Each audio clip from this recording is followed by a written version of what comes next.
Hello students, I welcome you to my channel with a new topic, that is, today I am going to discuss on achromatism of lenses.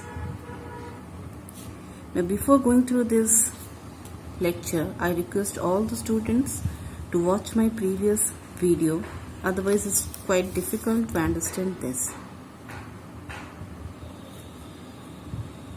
Now, as we have earlier discussed that what is a chromatic aberration, and we have discussed about the types of chromatic aberrations, and we have found some expressions for longitudinal chromatic aberrations, both for the cases that is for infinity as well as the object is at finite distance from the lens. And today we are going to study about how to minimize and remove the chromatic aberrations. Now, complete removal is not possible in a lens. Complete removal of chromatic aberration is not possible. That means ideal achromatism is not possible. So, let's start with the today's topic, that is achromatism of lenses. Or you can say removal or minimization of chromatic aberration, or you can say this as achromatic combinations. Now, what is a chromatic aberration? We have already studied. It arises because of the variation of focal length with respect to the index of the lenses. If two or more lenses are combined together in such a way that the lens combination produces images of different colors at the same place or position and of same size, this is defined as achromatism. This is a process how to obtain achromatism in a lens. Now, as we know that in chromatic aberrations, the image formation is at different focal lengths. So, due to this different focal lengths, you have a blurred image formations. So, to reduce this one, we are considering two or more lenses which has to be combined to minimize this chromatic aberrations. So that's why we are keeping these two lenses in such a way that the lens combination should produce image of different colors at the same place or position and at the same sizes. So this combination of lenses is called achromatic combination of lenses, and this property is called as achromatism, and the minimization or removal of chromatic aberration is called achromatizations. So generally, what kind of lenses are used in achromatism is by using a convex lens and a concave lens. This convex lens is made up of ground glass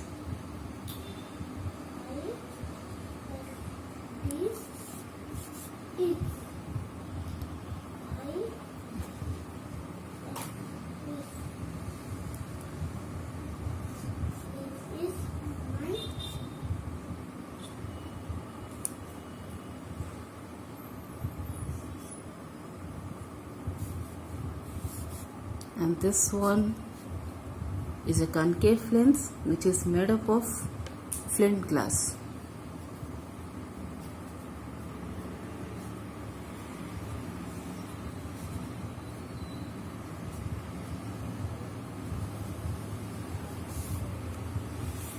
We are considering these glasses because this ground glass has low focal length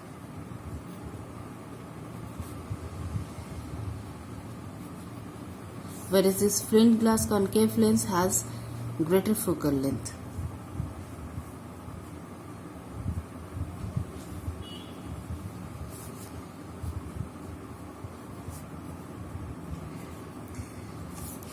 So these combinations have some condition, that is this convex lens glass should be having low focal length, and the concave lens glass should have greater focal length. Under these conditions only you can get the image at one point and of same size. So that's why we are using this ground glass and the flame glass. So this combination is called as achromatic doublet.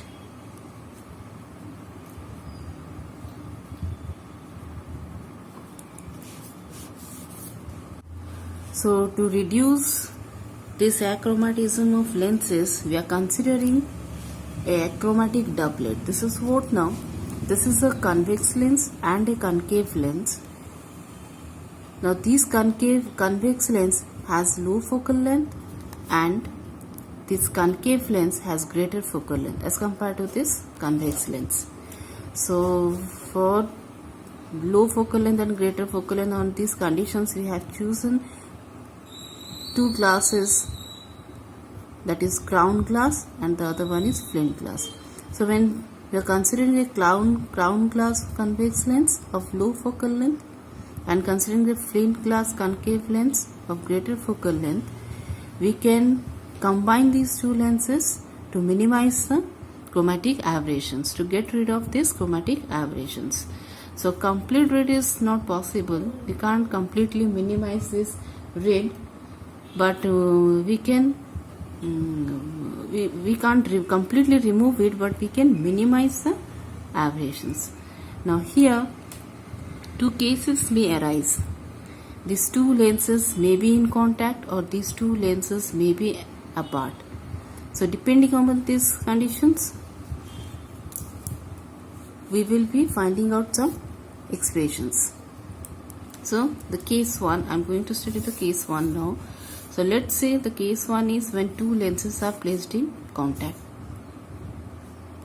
So in this we have to consider a achromatic doublet, as I have shown you what is a achromatic doublet.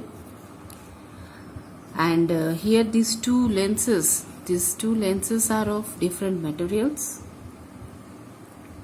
So we have to find out a condition for this lens combination to have the focal length independent of color or wavelength. So let's start with the expressions. We know that the focal length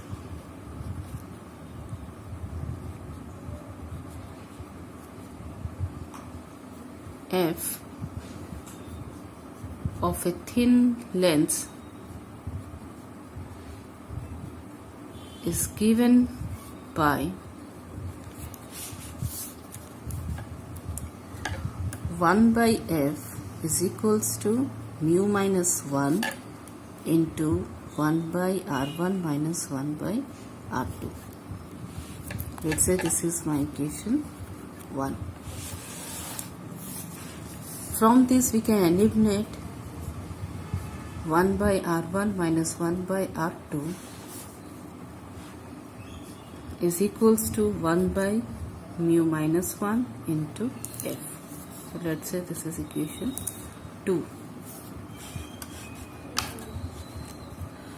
So where we can note these symbols. What are the symbols?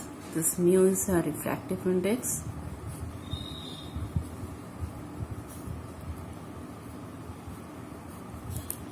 Of the lens. F is the focal length.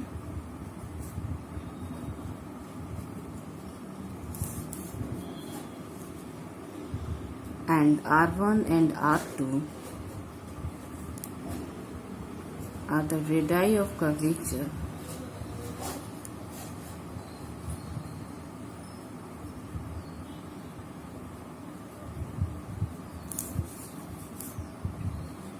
of the two surfaces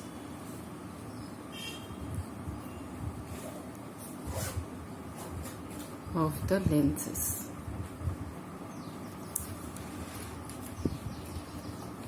Now suppose we consider that if there is a small change in the focal length, there is a small change in the focal length, let's say that small change is our del f.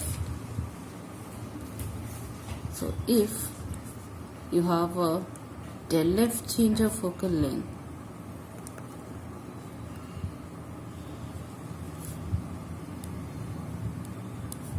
there is a change in focal length is del f.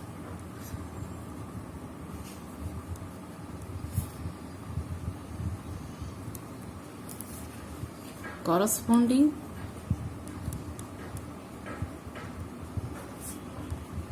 to a change del mu in the refractive index.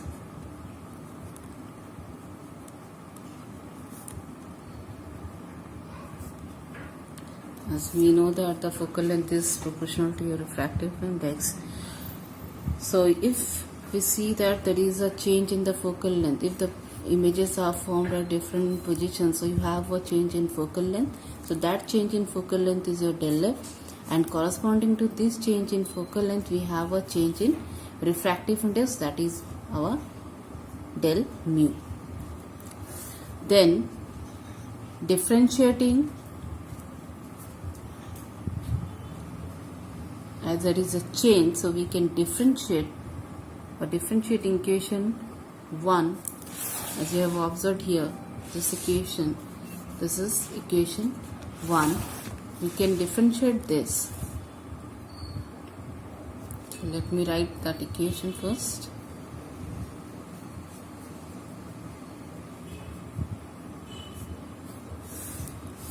So if you differentiate with respect to f,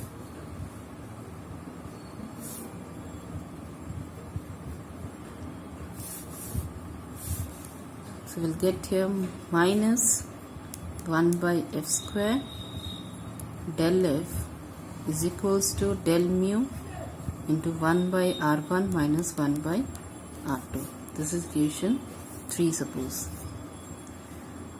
So now we can put these value from this equation. As we know, 1 by r1 minus 1 by r2, we have eliminated this and we got f by mu minus 1. We can put these value here. So we can write here, putting equation 2 in equation 3. So we'll get here as minus del f by f square is equals to del mu by mu minus 1 into 1 by f. Let's say this is my equation 4.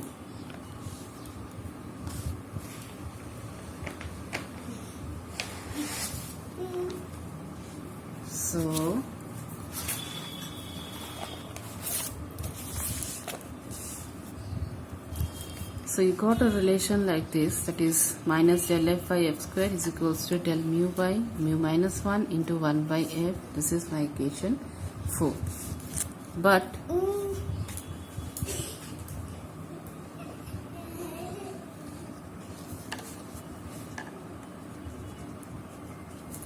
this term, that is del mu by mu minus 1, is called as the dispersive power of the lens, which is denoted as omega. So this is nothing but the dispersive power of the lens between the two colors, for which the difference in refractive index is del mu, and the mean refractive index is mu in this. This mu is the mean refractive index.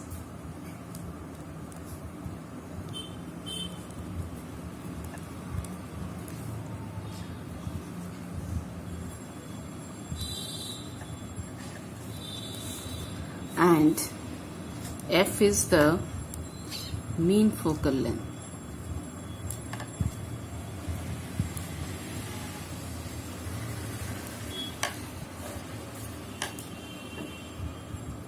So equation 4 can be rewritten as minus del f by f square is equals to, in term of this we have to replace this, so you will get here omega by f. Let's say this is equation 5. So you can see in this equation there is a negative sign. This negative sign indicates that the focal length of the lens decreases with the refractive index increase. So as the refractive index increases, the focal length decreases. So here the negative sign in this equation 5, the negative sign indicates the focal length of the lens decreases as the refractive index increases. Now let us consider f1 and f2 be the mean focal length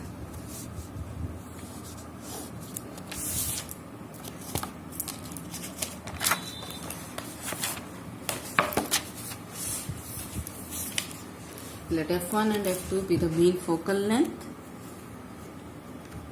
of the two thin lenses of combination, and omega 1 and omega 2 be the dispersive power between the two colors of which the combination is to be achromatized. So just denote these symbols. So f1 and f2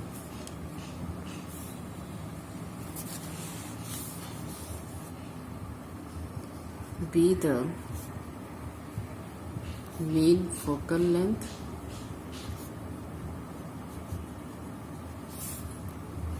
of two thin lenses of combination. When you are combining these lenses to get rid of these chromatic aberrations, for these cases we have two focal lengths as their materials are different, and omega 1 and omega 2 be the dispersive power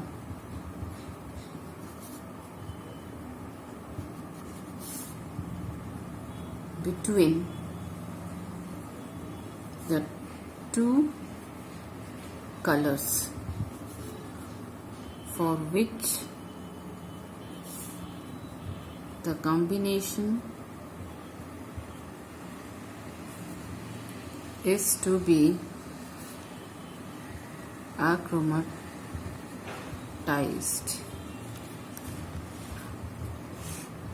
So as the lenses, in these cases the lenses are in contact, so as the lenses are in contact, the focal length of the combination, or you can say the equivalent focal length, can be given as 1 by f is equals to 1 by f1 plus 1 by f2.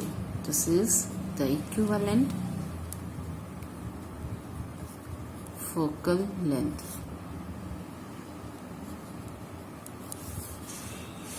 So let's say this is my equation 6.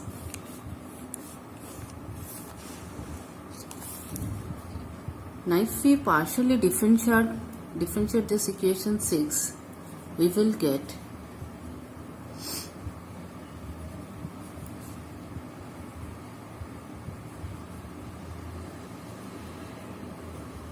partially differentiating equation 6. So you will get here minus del f by f square is equals to minus del f1 by f1 square, then minus del f2 by f2 square. So this is my equation 7. But from equation 5 we had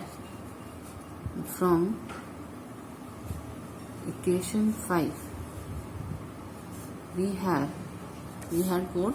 Now minus del f by f square is equals to omega by f. we have take it out here in equation 5. You will see here we have took out this expression. Now we can use this expression, the above equation, that is equation 7. So this is the general equation. As we are considering two focal lengths, so we can express this equation two ways, that is minus del f1 by f1 square is equals to omega 1 by f1, and minus del f2 by f2 square is equals to omega 2 by f2. So these are the two relations where we have to put these relations in equation 7. So when you are putting this equation in equation 7, it becomes, so putting above equation in equation 7.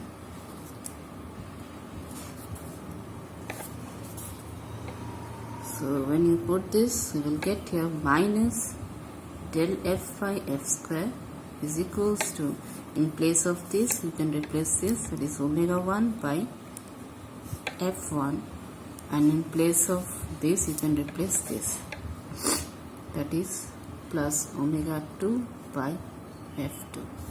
So this is, let's say, equation 8. Now for achromatic combination, when you are considering achromatic combination, the change in focal length should be 0.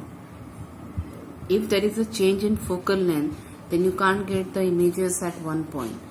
So we are doing these all things to get rid of the chromatic aberration. That means you have to keep these lenses in such a way that the focal length should be at one point. So there should not be any change in the focal length. So we can say here, for achromatism or for achromatic combination, del f is equals to 0.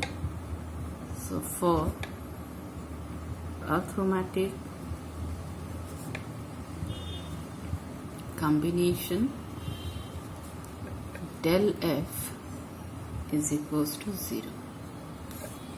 Now this del f is for the combination of lenses, not for the individual lenses. When the lenses are in combined, then you are considering the focal length, and that change in focal length is 0. Or you can say, so if we put this value here, so you can say that equation 8 can become omega 1 by f1 plus omega 2 by f2 is equals to 0. So this is equation 9, suppose.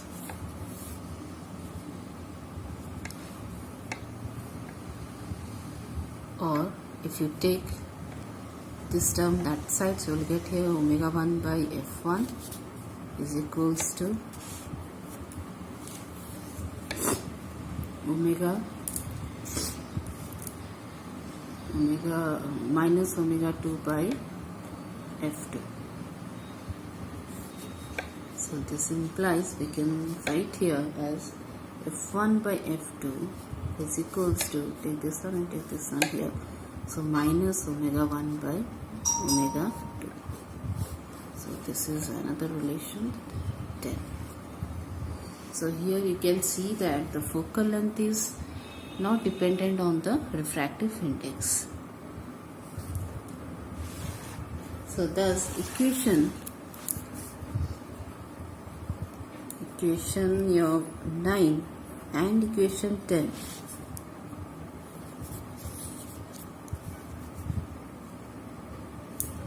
is the required condition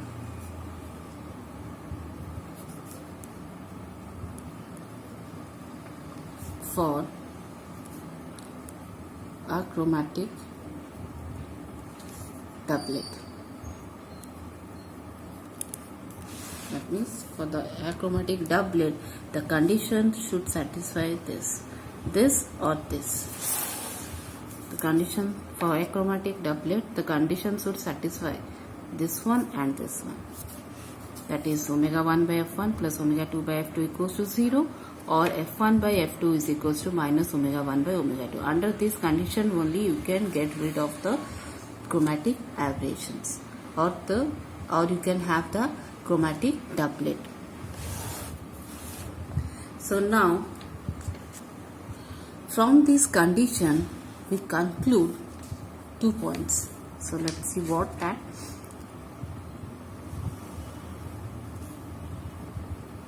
From this condition we have 2 points. Let's say one is the ratio of the focal length of the two lenses is numerically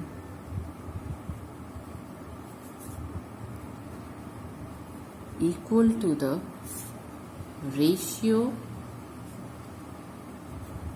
of the dispersive power, as we got in equation number 10.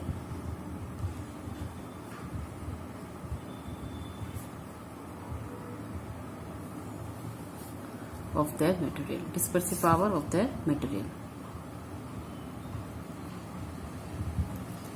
This is our first conclusion we get. You can see here, right now we have to take it out, that is f1 by f2 is equals to minus omega 1 by omega 2. So the focal length of the two lenses is numerically equal. The ratio of the focal length of the two lenses is numerically equal to the ratio of the dispersive power of their material. And second conclusion is, since your omega 1 and omega 2 both are always positive, they have to be positive, and the focal length of the two lenses must be of opposite sign. Because you see here, if these two terms are positive, they can't be negative, they are positive. So you know the ratio of this focal length is negative. So if this is positive, the focal lengths are of opposite sign. So see, you can see here how we are getting that one.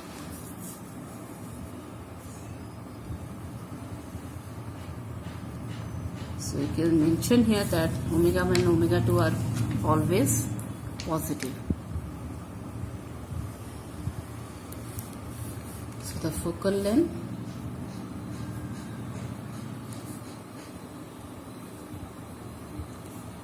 of the two lenses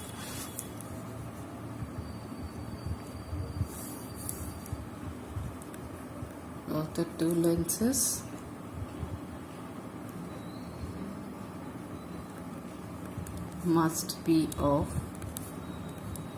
opposite sign. We'll find it out, this one. How is it?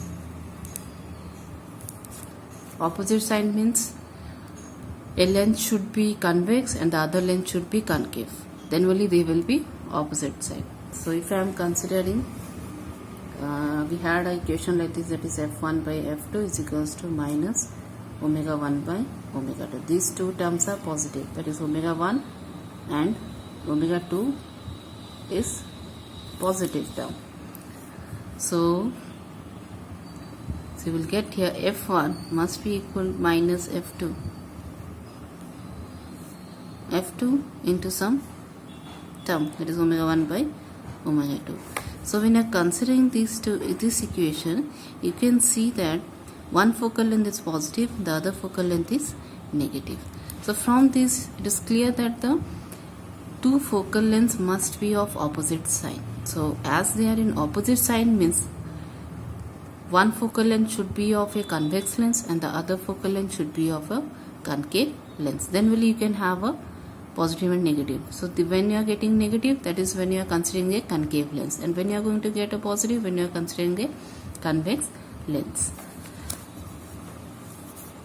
So this is how we prove that the focal length should be opposite in sign.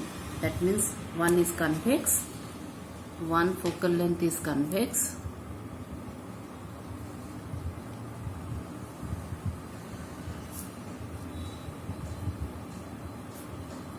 convex, that is when you are considering positive, and the other focal length is for concave.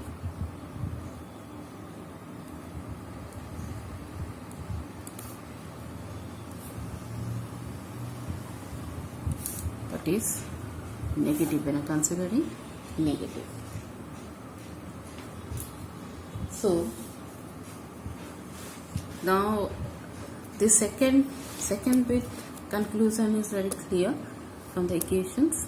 Now let's see this first conclusion of this condition. That is, the ratio of the focal lengths of the two lenses is numerically equal to the ratio of the dispersive power of the material.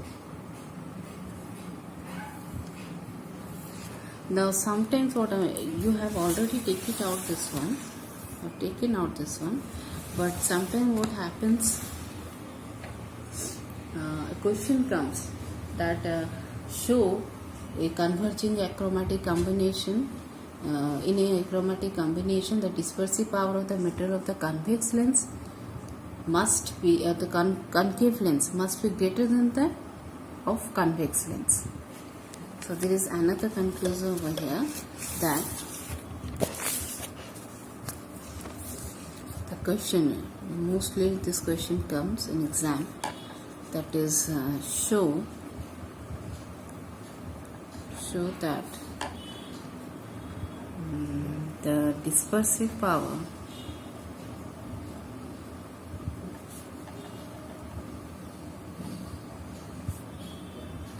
of the material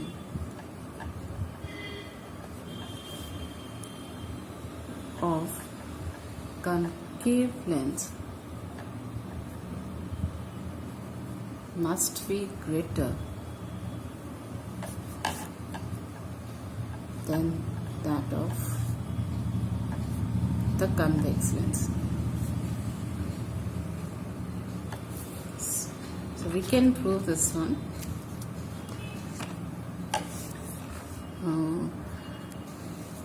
You know that the equivalent focal length is given by 1 by capital F is equals to 1 by F1 plus 1 by F2.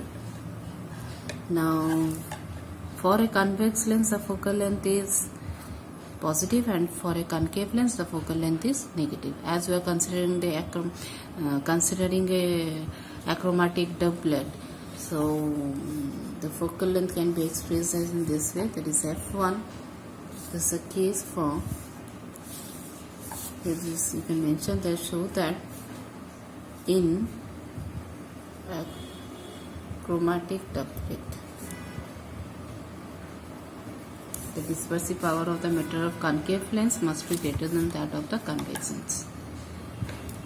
So this is also one condition under which you will have a focal length at one point or one position and with the same size of the image.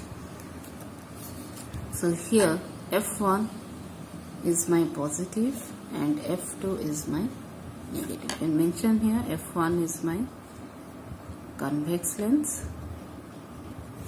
and this is for concave lens. You can see how these focal lengths are positive and negative. If you are considering a convex lens, these rays are passing through the lens, then it focuses at a point. This is my focal length. So if you are considering this is as a origin, so this side, whatever if the focal length is on this side along positive x-axis, you will get here positive focal length. If the focal length is on negative, then you will get a negative focal length. So this is, here you are getting on the positive side of the x-axis, so this focal length is positive.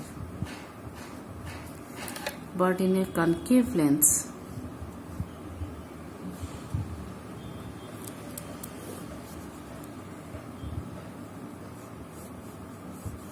rays striking on the concave lens, they get diverged. So when they have been extended backward, they focuses at a point and let's say this point is my focal length for the concave lens. So here you can see it is on the negative axis of the x-axis. So that's why here the focal length is negative. So that's why I mentioned here f1 because in f1 we are considering this f1 for convex lens and f2 for the concave lens. The focal length for convex lens is positive and for concave lens it is negative.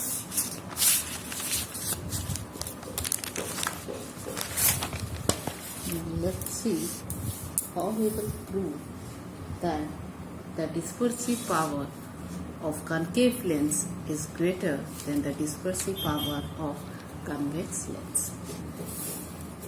So in this you can substitute these f values over here.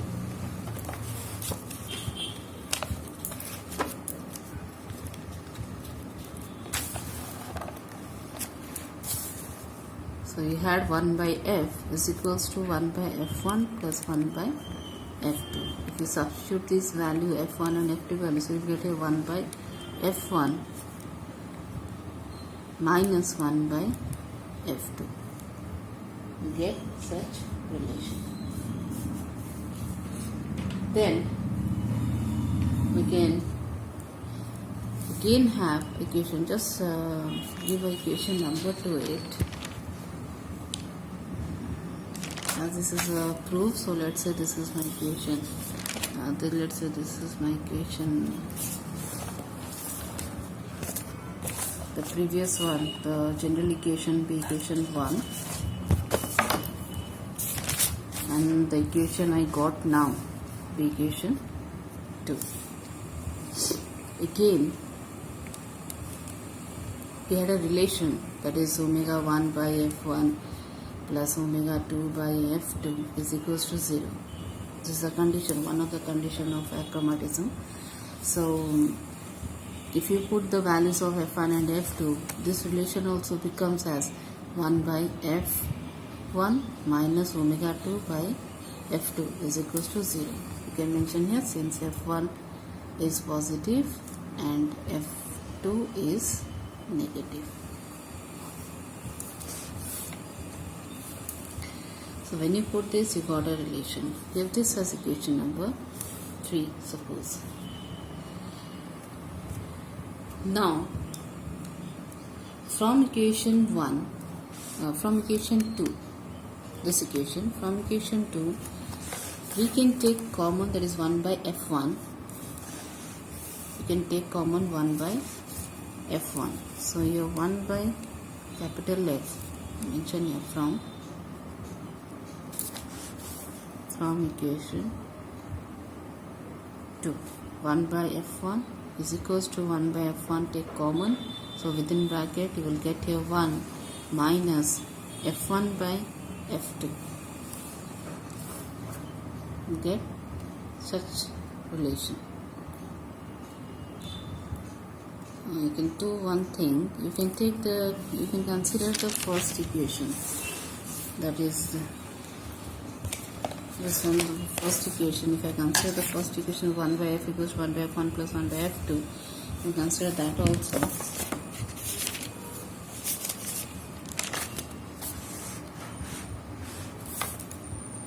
So 1 by f is equals to 1 by f1 into 1 minus f1 by f2. So take this f1 to the left hand side. So we'll get here f1 by capital F is equals to 1 minus f1 by f2. Again from equation 3. From equation 3 we had what now, omega 1 f1 minus omega 2 by f2 is equals to 0. This implies, just take it out, the ratio of f1 and f2 from this equation. So from this equation, if you take it out f1 by f2, you will get here omega 1 by omega 2. So you can substitute this value in this equation. So you can give for equation number 2 this also. Let's say this is equation 4. So putting let's say this is equation 5. Putting equation 5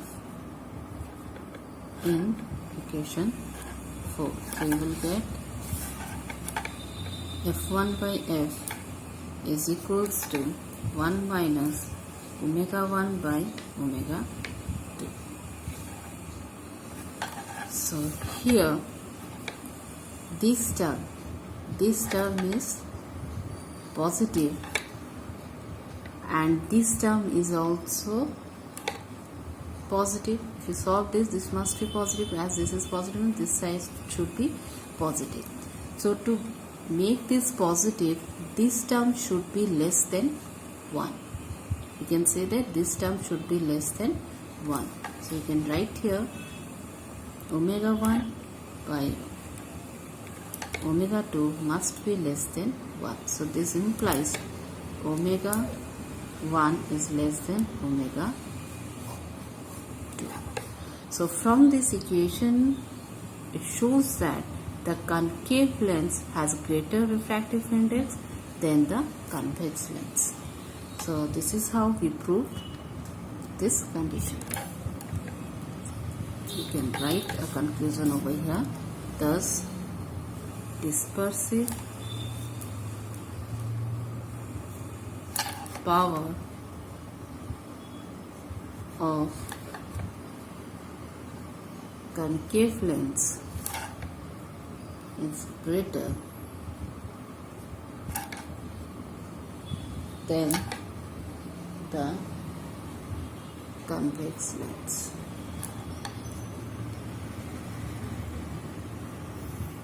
So we can say that that's why the dispersive power of ground glass is smaller than that of the flint glass, and hence in a achromatic doublet, convex lens of the ground glass and the concave lens of the flint glass is used. As generally the crown glass convex lens has lower focal length, as well as they have a lower dispersive power, and for the flint glass, it is a concave lens, they have a greater focal length, and also the dispersive power is greater as compared to the convex lens. So this is how the achromatic doublet function, and these are the conditions we observed here, various conditions we observed in the achromatism of lenses. So I am going to show you how the achromatic doublet functions with the help of a ray diagram. So I am just drawing a achromatic doublet which is made up of crown glass convex lens and a flint glass concave lens. I am just considering a point object.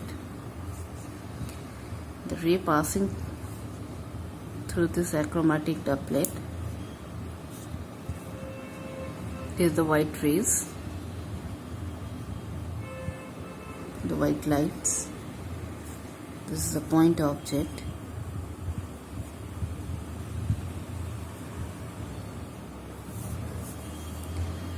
So they get split into red, violet to red rays. Intermediate between these two extreme colors, you have the other colors also. So I'm just two extreme rays have been drawn over here. So I'm considering the red color. So the red color focuses at this point. So this is I, R suppose. But the violet color, this is a red color, R. But the violet color, it get refracted here, then it get here. This is violet color, and then it passes through this. So this ray is a combination of violet. All the colors are in a single ray now. Violet and red, and intermediate all the colors are there. And here also the same thing, violet color refract here, then it passes here, then he comes out of the lens and focuses at this point.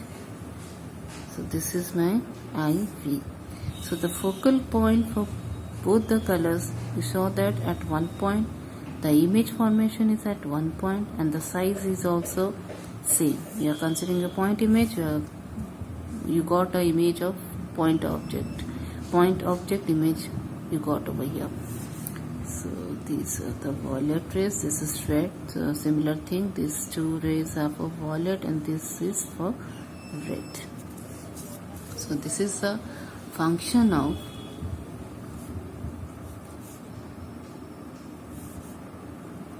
achromatic doublet.